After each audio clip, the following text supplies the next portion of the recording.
Good evening everyone, कैसे हैं आप सभी।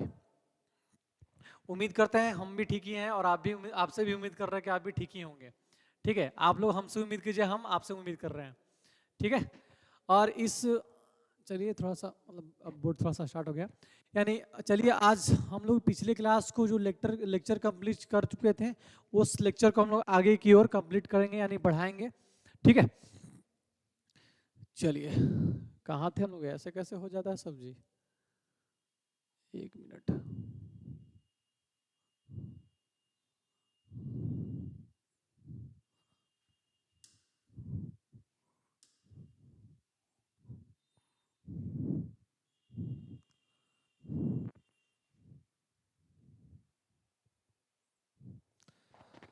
बस थोड़ी देर, ज़्यादा वेट नहीं करना है आपको। सबको बता सकता है साउंड क्लियर है सभी की। चलिए यहाँ पे हम लोग देखते हैं, पिछले क्लास में हमने पढ़ा था क्या, शायद लगता है आई थिंक सेल थ्योरी के बारे में हमने पढ़ा था। ठीक है, यानी सेल थ्योरी के बारे में हमने क्या किया था बाबू, डिस्कस करा था। यानी सेल थ्योरी का हम लोगों ने क्या किया था, इसको कंप्लीट कर लिया था और इसके बाद हम लोग जो है आगे की ओर बढ़ेंगे। ठीक है, यानी आगे की ओर बढ़ेंगे। यानी थोड़ा सा एक बार नोट्स बना हुआ है, इसको थोड़ा सा एक बार रिवीजन कर लीजिएगा आप लोग। ठीक है, वैसे आप लोग को पीडीएफ टेलीग्राम चैनल पर मिल जाएगी ये। चैनल का नाम है study with Bittu. Study with Bittu search मारिएगा तो आ जाएगा आपको, और इस चैनल पर आपको ये जो पीडीएफ आपको दिखाई देंगे। ठीक है, ये देखिए कल हमने शायद पढ़ा था, कल हमने शायद क्या पढ़ा था जी, कल शायद हमने पढ़ा था सेल थ्योरी के बारे में। क्या पढ़ा था हमने, कल हमने पढ़ा था मे बी क्या कंफर्म ही है, मे बी कल हमने पढ़ा था सेल थ्योरी के बारे में, थ्योरी के बारे में यानी कोशिका सिद्धांत के बारे में हमने पढ़ा था। कोशिका सिद्धांत के बारे में हमने पढ़ा था। ठीक है, यानी हमने कोशिकाओं के सिद्धांत के बारे में पढ़ा था कि कोशिका सिद्धांत जो है किसने ग्रहण किया, किसने प्रतिपादन किया, कौन उसको लॉन्च किया, सारे के सारे हमने पढ़ चुके थे। यानी इसमें क्या थे, तो इसमें मुख्यतः इसको थोड़ा सा रिकैप कर दे रहा हूं मैं। चलिए, क्योंकि बाबू ये बहुत ही कंपटीशन के लेवल से बहुत ही हाई रेटेड ये टॉपिक है, हो सकता है एग्जाम में क्वेश्चन इससे मतलब पॉसिबिलिटी बनती है कि ये अधिकतम तो है, ज़्यादा पूछा ही जाता है। ठीक है, चलिए आज स्टार्ट करते हैं हम लोग कोशिका, और कोशिका में पढ़ेंगे हम लोग कोशिका सिद्धांत। ठीक है, इसमें हमने कल बताया था आप सभी को कि स्लाइडेन एवं स्वान, कौन थे जी, स्लाइडेन एवं स्वान, स्लाइडेन एवं स्वान नामक एक वैज्ञानिक थे जिन्होंने सबसे पहले 1838 एवं 1839 में क्या दिया था, इन्होंने कोशिका सिद्धांत दिया था। यानी इन्होंने 1838 और 1839 में इन्होंने क्या दिया, कोशिका सिद्धांत दिया। और उन्होंने कोशिका का सिद्धांत तो दिया है, लेकिन साथ में कुछ मुख्य बातें भी बताएं। वो मुख्य बातें क्या थी, तो इन्होंने कहा था कि प्रत्येक जो कोशिका होगी उसका जो निर्माण होगा एक कोशिकाओं से ही होगी। क्या होगा कि इनका जो कोशिकाओं का जो निर्माण होगा एक तरीके से किसका होगा जी, तो कोशिकाओं से ही इसका निर्माण होगा।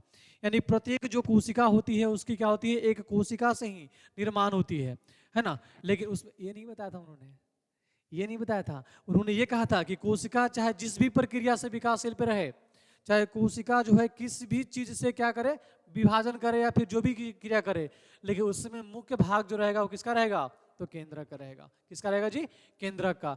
यानी उन्होंने क्या कहा, तो इसमें किसी भी कोई भी ऐसी कोशिका है जो कि क्या करेगा, डिवाइड करेगा, डिवाइड नहीं करेगा, क्या करेगा, अपना जो है उसका निर्माण होगा तो एक तरीके से क्या होगा, तो एक कोशिका से ही उसका निर्माण। ठीक है, एक तरीके से एक सेल से उसका निर्माण हो सकता है, उन्होंने डिसाइड करवाया। लेकिन दूसरी खास बात इसकी क्या होती है, तो इन्होंने ये भी कहा था, इन्होंने क्या कहा था, इन्होंने बाबू अलग अलग कैटेगरियों में इन्होंने क्या किया, तो जंतु विज्ञान के क्षेत्र में और वनस्पति विज्ञान के क्षेत्र में इन्होंने क्या दिया, कोशिका सिद्धांत दिया। यानी दोनों ने क्या किया, तो अलग अलग क्षेत्रों में इन्होंने कोशिका सिद्धांत का प्रतिपादन किया, अलग अलग। एक थे स्लाइडेन, जिन्होंने क्या किया, तो वनस्पति जगत के, इसमें कौन के थे, तो वनस्पति जगत में। ठीक है, यानी इसको क्या बोलते हैं, बोटैनी बायोलॉजी बोल सकते हैं इसको हम लोग, बोटैनी, क्योंकि इसमें हम लोग क्या पढ़ते हैं, जितने भी जंगल होते हैं, जितने पेड़ पौधे होते हैं, सारे के सारे उसी में हम लोग पढ़ते हैं। और जो स्वान हमारे क्या थे जी, तो स्वान हमारे थे क्या, तो स्वान जो थे हमारे, ये जंतु विज्ञान के क्षेत्र में, कौन सा विज्ञान के क्षेत्र में, जंतु विज्ञान के क्षेत्र में, यानी एनिमल सेल का, एनिमल सेल की कोशिकाओं पे इन्होंने क्या किया था, तो काम किया था। क्या किया था बाबू, काम किया था। इसके बाद जो होता है हम पढ़ेंगे क्या, यहाँ तक तो कल बता देते, शायद किसी को कोई समस्या यहाँ तक नहीं। इसके बाद हम देखेंगे यहाँ पे, इसके बाद देखेंगे यहाँ पे क्या है कि कोशिका की हमारी क्या होती है, संरचना होती है। लेकिन इससे भी पहले कुछ खास बात और कुछ है हमारे पास। क्या वो खास बात क्या है जी, तो खास बात यहाँ पे है कि 1839 ईस्वी में, यानी देख लिया हम लोग कि कोशिकाओं का जो है खोज हो रहा है। क्या हो रहा है, कोशिकाओं का खोज हो रहा है, यानी कोशिकाओं का क्या हो रहा है बाबू, तो खोज हो रहा है। और कोशिका का आकार कैसा हो सकता है, नियमित आकार का हो सकता है। कोशिकाओं का आकार कैसा हो सकता है, तो अनियमित आकार का हो सकता है। यानी अब हम लोग क्या पढ़ेंगे, एक मिनट समझिए इसको, अब हम लोग पढ़ेंगे कोशिका की संरचना।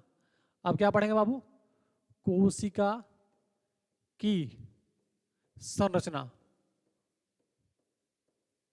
संरचना, यानी इसको अंग्रेजी में क्या बोलेंगे जी, इसको बोल सकते हैं हम लोग,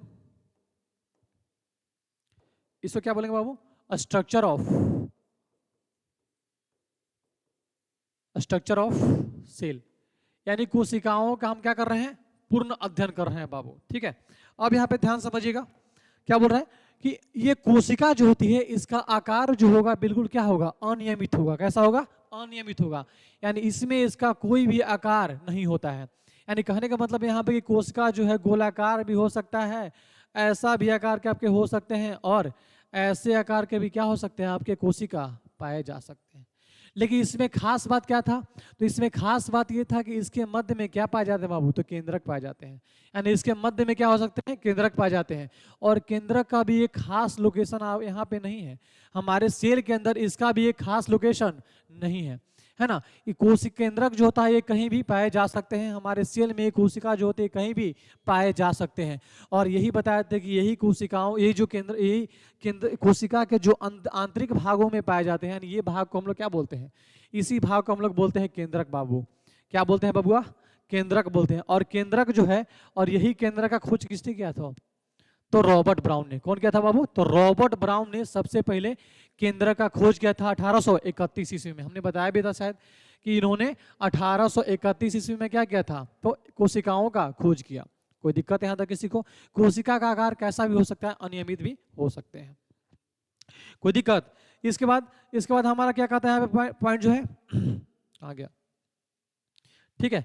इसके बाद किसका बात आता है, तो इसके बाद बात आता है हमारा पुरकेंजे का। किसका बात आएगा जी, पुरकेंजे का। यानी 1800 कब, 1800 कब बाबू, तो 1839। यानी इससे भी पहले, यानी इससे भी पहले कब बाबू, तो 1831 में ही। कौन, 1831 में ही एक ऐसे वैज्ञानिक थे जिन्होंने एक कंपाउंड माइक्रोस्कोप, यानी एक तरीके से विकसित माइक्रोस्कोप का खोज किया था। उनका नाम क्या था, तो उनका नाम था एम नॉल। उनका क्या नाम था, एम नॉल और ईरस्का एंड ईरस्का। और इन्होंने क्या किया था बाबू, तो एक तरीके से कि विकसित माइक्रोस्कोप का ही क्या किया था, इन्होंने आविष्कार किया। कब किया, तो 1831 ईस्वी में ही क्या किया इन्होंने, तो माइक्रोस्कोप का इन्होंने आविष्कार किया, ठीक है। और वो कैसा माइक्रोस्कोप था, बिल्कुल भी विकसित ही माइक्रोस्कोप था, जो कि यहाँ पे लिखा होगा 1831 में इलेक्ट्रॉन माइक्रोस्कोप का आविष्कार। और इसके बाद है ना, कोशिका के क्षेत्र में काफी क्या होने लगी, वृद्धि होने लगी। इसके बाद हम क्या आता है बाबू, तो अब देखते हैं यहाँ पे कि कोशिका जो होती है इसकी संरचना मान लेते हैं, ऐसा हम लोग ले लेते हैं, ठीक है। गोलाकार इसका संरचना जो है हम लोग ले लेते हैं, शेप ले सकते हैं। चलिए इसको शेप ही ले लेते हैं, ठीक रहेगा, शेप थोड़ा सा गोलाकार रहेगा। चलिए इसको हम लोग क्या लेते हैं, एक तरीके से कोशिका है हमारा, ठीक है। और कोशिका के मध्य में हमारा क्या पाया जा रहा है, तो केंद्रक पाया जाता है। ये चीज तो सबके पते होंगे, यानी केंद्रक पाए जाएंगे, इसको हम लोग क्या बोलते हैं, केंद्रक बोलते हैं। और केंद्रक को अंग्रेजी में क्या बोलते हैं बाबू, तो न्यूक्लियस। क्या बोलेंगे इसको, न्यूक्लियस। यानी न्यूक्लियस यानी केंद्रक जो होता है हमारे कोशिका के क्या होते हैं, मध्य भाग में पाए जाते हैं, या फिर कहीं भी इसका लोकेशन हो सकता है। ये अपने सेल को डिवाइड करने के लिए एक कोशिका से दूसरी कोशिकाओं की ओर क्या करते हैं बाबू, तो आकर्षित होना शुरू हो जाते हैं। आगे तो इसमें हमने कहा कि इसके अंदर भी कुछ ना कुछ क्या भरे रहते हैं, तो बहुत सारे ऐसे हैं हमारे, इसके अंदर बहुत सारे हमारे क्या लग रहते हैं, माइक्रोकॉन्ड्रिया है, जो भी ये सब क्या चाहिए हमारा, ये सब इसको हम लोग जीव द्रव बोलते हैं। क्या बोलते हैं इसको हम लोग, प्रोटोप्लाज्म। क्या बोलेंगे इसको, प्रोटोप्लाज्म। प्रोटोप्लाज्म यानी इसको बोलते हैं हम लोग जीव द्रव। क्या बोलेंगे इसको, जीव द्रव। ठीक है, यानी इसमें जो कोशिका के अंदर छोटे छोटे जलीय या तैलीय पदार्थ इसके अंदर भरे रहते हैं, वही पदार्थों को हम लोग क्या बोलते हैं, तो उसी को हम लोग बोलते हैं जीव द्रव। क्या बोलते हैं जी, उसी को हम लोग बोलते हैं जीव द्रव। यानी कहने का मतलब है कि कोशिका के अंदर जो तैलीय पदार्थ उपस्थित होंगे, और तैलीय पदार्थ में जो भी हमारी जो अंग होगी, चाहे ऑर्गन्स जो होंगे, वो क्या करते रहते हैं, एक तरीके से तैरते हुए रहते हैं। जैसे माइटोकॉन्ड्रिया हो गया आपका, लाइसोसोम भी हो सकते हैं, आपका राइबोसोम भी हो सकते हैं, एंडोप्लाज्मिक रेटिकुलम भी हो सकते हैं। यानी बहुत सारे ऐसे और मतलब अंगक हैं जो कि क्या होते हैं, इसके अंदर तैरते रहते हैं। ठीक है, और इसी का जो एक भाग अगला होता है, और इसी में हमारा क्या होता है, इसी में हमारा पाया जाता है साइटोप्लाज्म। साइटोप्लाज्म यानी साइटोप्लाज्म जो है, और न्यूक्लियस जो है, और प्रोटोप्लाज्म जो है, ये क्या होता है, यानी साइटोप्लाज्म का भाग कौन है हमारा, जीव द्रव का। जीव द्रव जो भाग है वो किसका भाग है, तो साइटोप्लाज्म का भाग है। यानी साइटोप्लाज्म जो था वो केंद्र का ही एक क्या है, भाग है। यानी कोशिका भित्ति और कोशिका झिल्ली और क्या होता है इसके मध्य के बीच को मतलब क्या बोलते हैं, कि साइटोप्लाज्म इसको बोलते हैं हम लोग। यानी ये देख रहे हैं कि हमारा क्या चाहिए, केंद्रक हो गया, और इसके बाहरी भाग को हम लोग क्या बोलते हैं, कोशिका झिल्ली बोलते हैं। क्या बोलेंगे इसको हम लोग, कोशिका झिल्ली। यानी इसको हम लोग बोलते हैं बाबू कोशिका झिल्ली, और एक तरीके से अंग्रेजी में क्या बोलेंगे इसको, सेल मेम्ब्रेन। क्या बोलते हैं इसको, सेल मेम्ब्रेन।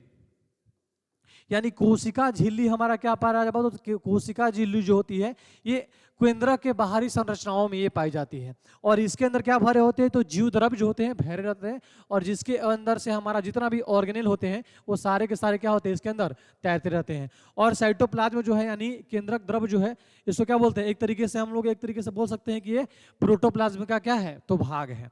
ठीक है, इसके बाद कुछ ऐसा विकसित है, इसको पढ़ लीजिएगा थोड़ा सा, एक बार देख लीजिएगा कि पुरकेंजे के बाद पुरकेंजे ने कोशिका में पाए जाने वाले अर्ध तरल एवं दानेदार पदार्थ को क्या कहा था, तो जीव द्रव उसने कहा था, है ना। और 1846 में कौन जी, 1846 में वॉन मोल ने क्या किया था बाबू, तो 1846 इसमें पुरकेंजे के बाद वॉन मोल ने कोशिका में पाई जाने वाली जीव द्रव की खोज की। यानी प्रोटोप्लाज्म नाम दिया किस और जीव द्रव का खोज किसने किया, तो कौन किया जी, अभी बताए ना, यहाँ पे देखिए कौन किया, तो एम नॉल, यानी वॉन मॉल भी इसको बोल सकते हैं।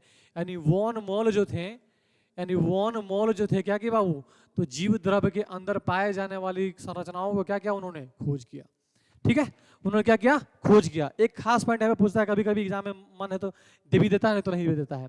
इसके बाद हम पढ़ते क्या कि हमारा जैसे जैसे कोशिकाओं का विकास होना शुरू हुआ, तो हमारे फिर कौन आए, तो इनका नाम था रोडोल्फ विर्चो। यानी 1855 में कौन आए, तो रोडोल्फ विर्चो, रुडोल्फ विर्चो है ना, रुडोल्फ विर्चो। ठीक है, रुडोल्फ विर्चो। और इन्होंने क्या बताया, इन्होंने सब वैज्ञानिक ने बता दिया कि कोशिका का खोज हो गया, निर्जीव कोशिका का खोज हो गया, दुनिया में बड़ी कोशिका हो गई, छोटी कोशिका हो गई, यहाँ तक तो ये भी पता चल गया कि कोशिकाओं के अंदर भी जीव द्रव भरे होते हैं, और केंद्र के अंदर भी जीव द्रव भरे होते हैं। और जीव द्रव के अब तो यहाँ पे तो सब कुछ डिसाइड हो गया, लेकिन अभी तक यहाँ ये डिसाइड नहीं हुआ है कि आखिर जो सेल बनते हैं वो कैसे बनते हैं, यानी पुराने सेल से बनते हैं कि नए सेल से बनते हैं। और इन्होंने कौन बताया, तो इन्होंने ही बताया था, यानी रुडोल्फ विर्चो ने 1855 में, यानी 1855 में क्या बताया कि प्रत्येक जो कोशिका होगी, यानी प्रत्येक जो कोशिका होगा, प्रत्येक कोशिका का निर्माण, अगला पॉइंट लिख देते हैं। यानी इसमें क्या बताया, तो रुडोल्फ बिरचॉ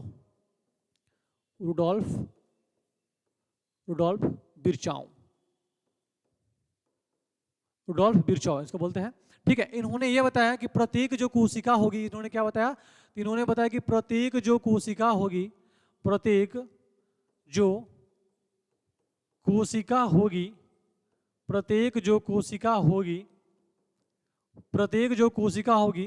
उसका निर्माण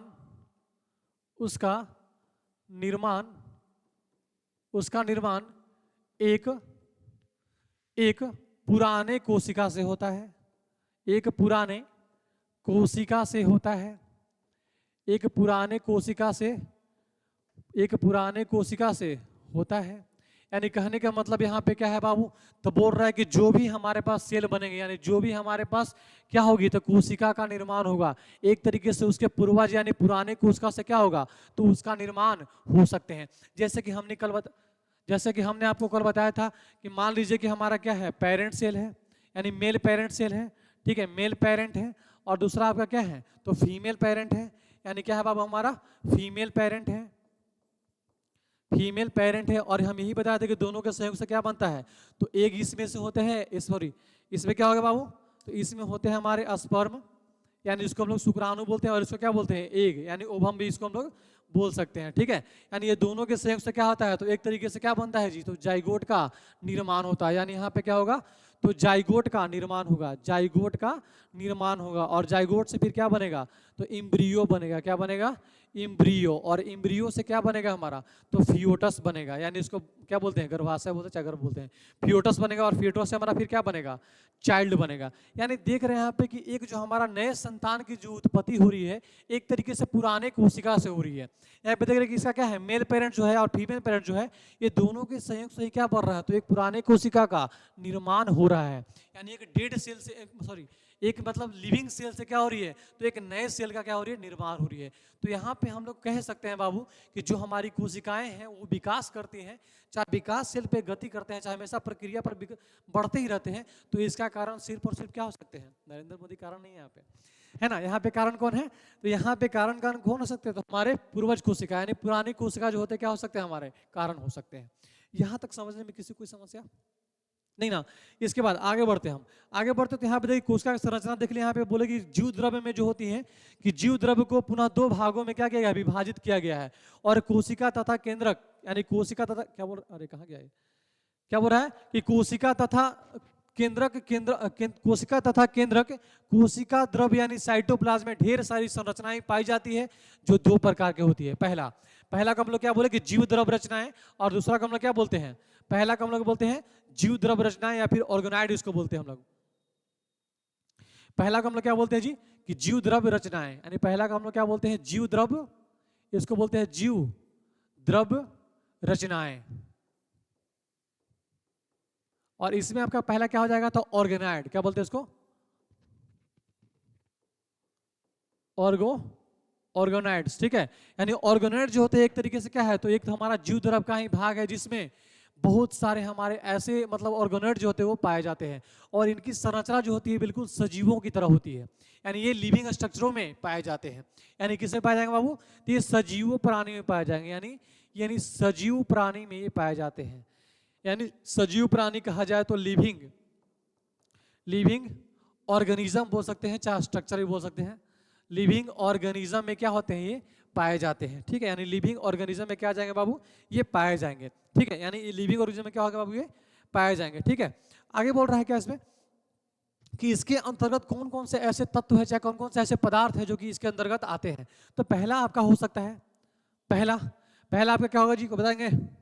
पहला कुछ भी ले लीजिए ना, सेल मेम्ब्रेन केंद्रक भी ले सकते हैं हम लोग। देखिए यहाँ पे लिखा होगा क्या है, कि सेंट्रोसोम भी हम लोग बोल सकते हैं, जैसे कि सेंट्रोसोम भी होगा हमारा, सेंट्रोसोम जिसको हम लोग तारकाय बोलते हैं, सेंट्रोसोम।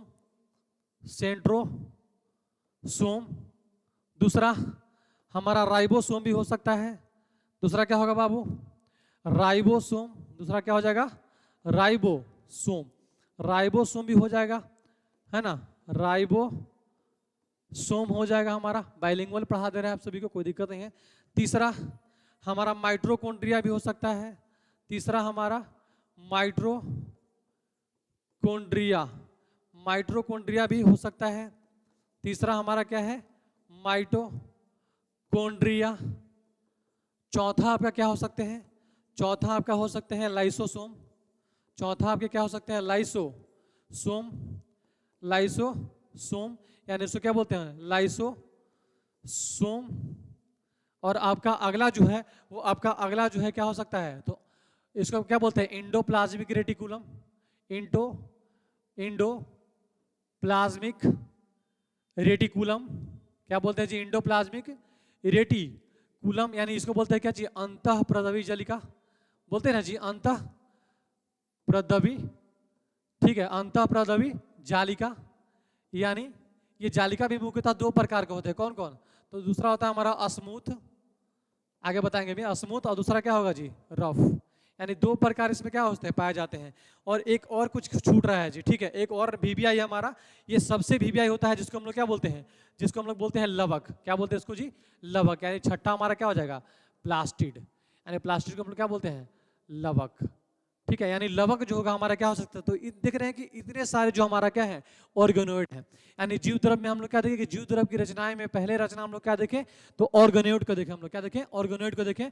और ऑर्गेनोइड के अंदर क्या क्या पाए जा रहे हैं? तो सेंट्रोसोम, राइबोसोम, माइटोकॉन्ड्रिया, लाइसोसोम, है ना, इंडोप्लाज्मिक रेटिकुलम, प्लास्टिड, और आपके ये बहुत सारे क्या है, संरचनाएं पाए जा रहे हैं।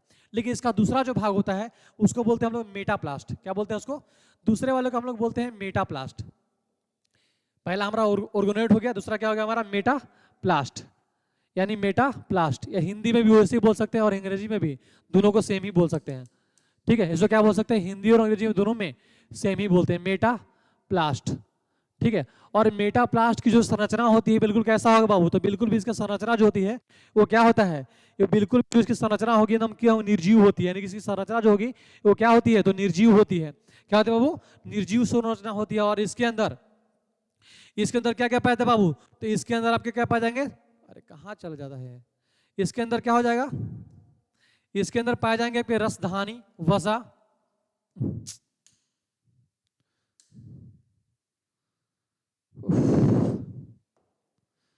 इसके अंदर क्या पाया था बाबू? तो इसके अंदर पाए जाते हैं रसधानी,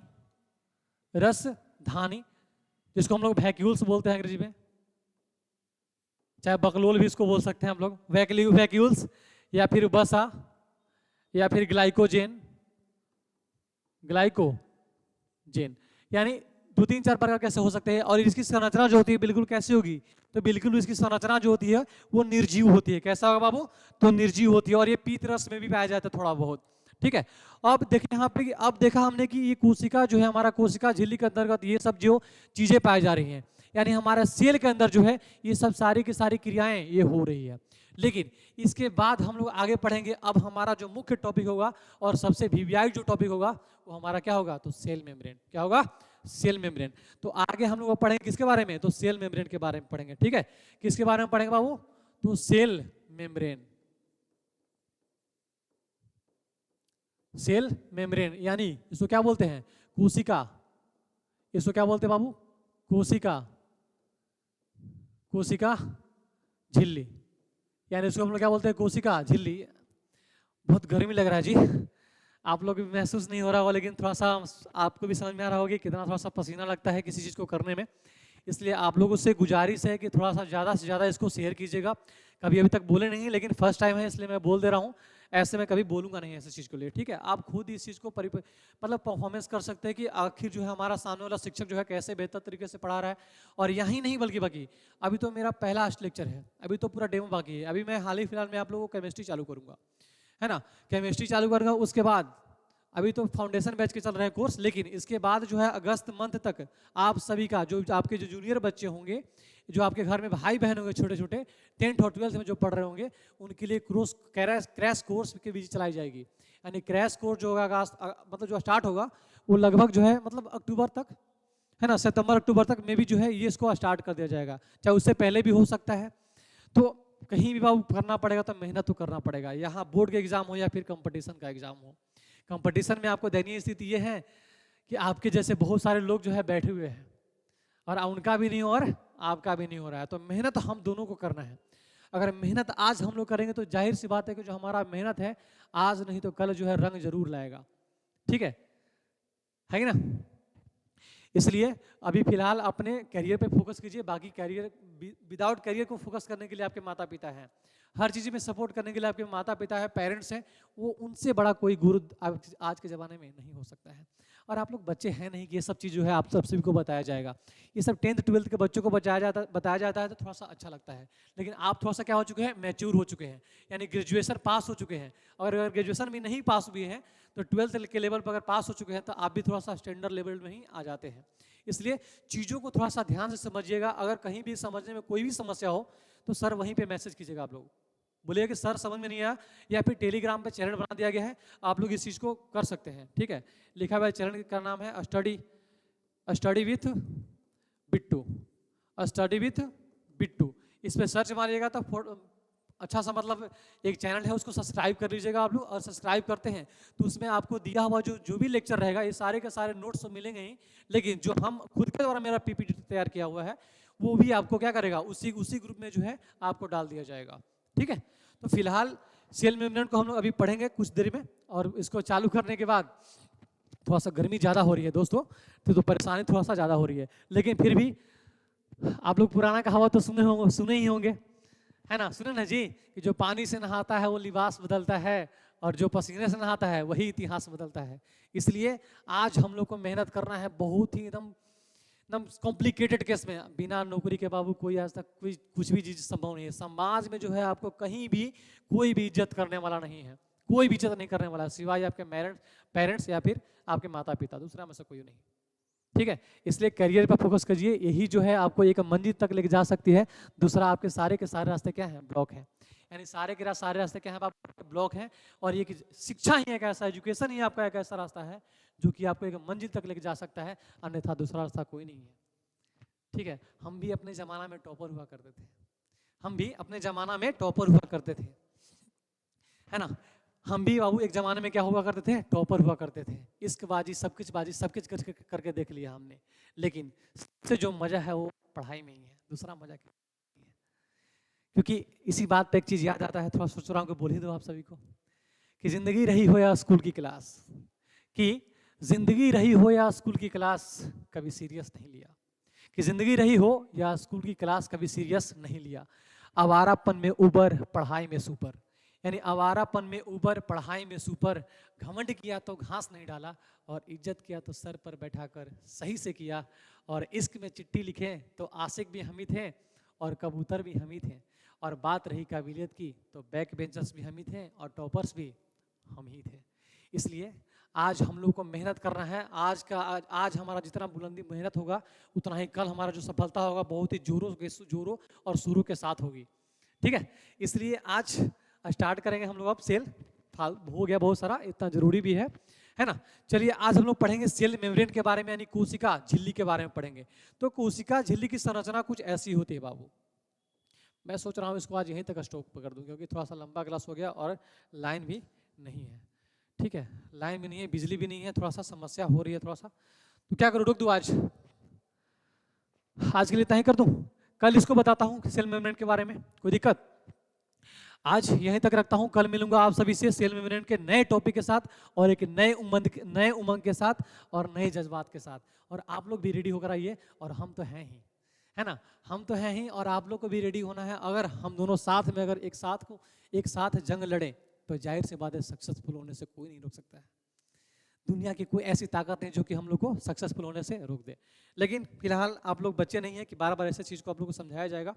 ठीक है, चलिए आज के लिए इतना ही रखता हूं दोस्तों, कल फिर मिलूंगा, अच्छे से सेल मेम्ब्रेन पढ़ाऊंगा क्योंकि ज़्यादा थोड़ा सा गर्मी हो रही है। ठीक है, सभी को आज के लिए इतना ही के लिए धन्यवाद, कल मिलते हैं सबको, तब तक के लिए धन्यवाद, जय हिंद।